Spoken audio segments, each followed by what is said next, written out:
બગસરા જૂના મંદિર મારફત શિક્ષાપત્રી દિશાબ્દી મહોત્સવની અંદર શિક્ષાપત્રીનું સ્મરણ કરાવતા કથાની અંદર વક્તા શ્રી વિવેક સ્વામી શ્રી, મંચ ઉપરના બધા જ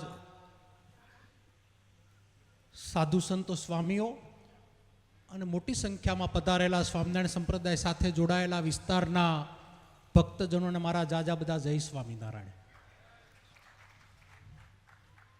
સ્વામી અહીંયા આવ્યો પછી તમારો કોન્સેપ્ટ મને ખબર પડી. કથાની અંદર ખૂબ તમારી નેક વાત, નેક પ્રયત્ન, ગામડું અને ગાય, ગામડું ને ગાય બોલીએ તો હિન્દુસ્તાનની સંસ્કૃતિ આની અંદર આવી જાય છે. ધાર્મિક રીતે કોઈ પણ વ્યક્તિ કોઈ પણ ધર્મની અંદર માનતા હોય,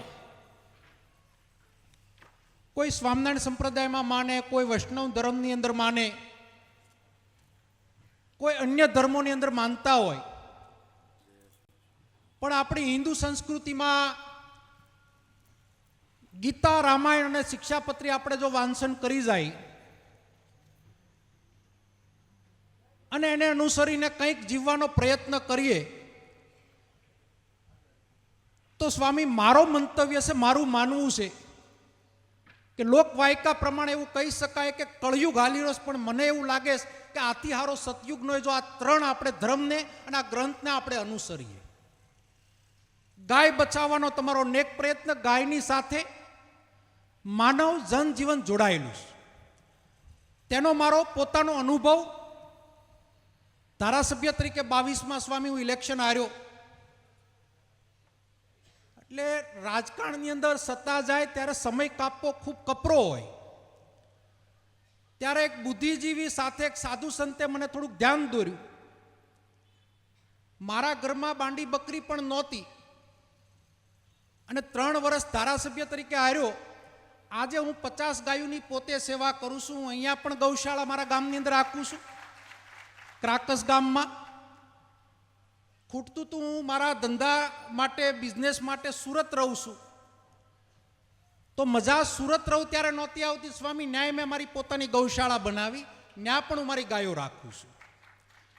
અને મને વિશ્વાસ છે આ બગસરાની ભૂમિ ઉપર તમે જે પ્રયત્ન કરી રહ્યા છો ને તમે જે વિચારો લઈને નીકળ્યા છો, તમારી વાતને કપરો સમય તમને લાગતો હોય, પણ એક મોડલ તમે જ્યારે બનાવશો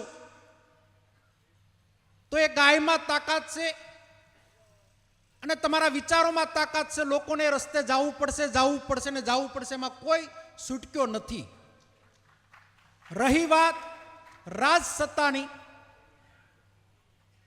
તો સ્વામી અમે તો અત્યારે હિન્દુસ્તાનમાં અને ખાસ કરીને ગુજરાતમાં ને એમાં અમરેલી જિલ્લામાં હામા પાણીએ તરવાનું કામ કરી નામના હોદ્દેદારો સહી આમ જનતાને અમારામાં કંઈ લાંબો ફરક નથી. આપણા દેશના વડાપ્રધાન, એનું પણ સપનું છે, ગાયની એની પણ વાતો છે. ત્યારે તમે સામાજિક લોકોના મારફત પ્રયત્ન કરશો અને મોડલ તમે જે બનાવીને આપશો તો આજ નહીં તો સરકારને પણ તમને મદદ કરવી પડશે. સરકાર મદદ નહીં કરે તો અમે હામા પાણીવાળા છીએ.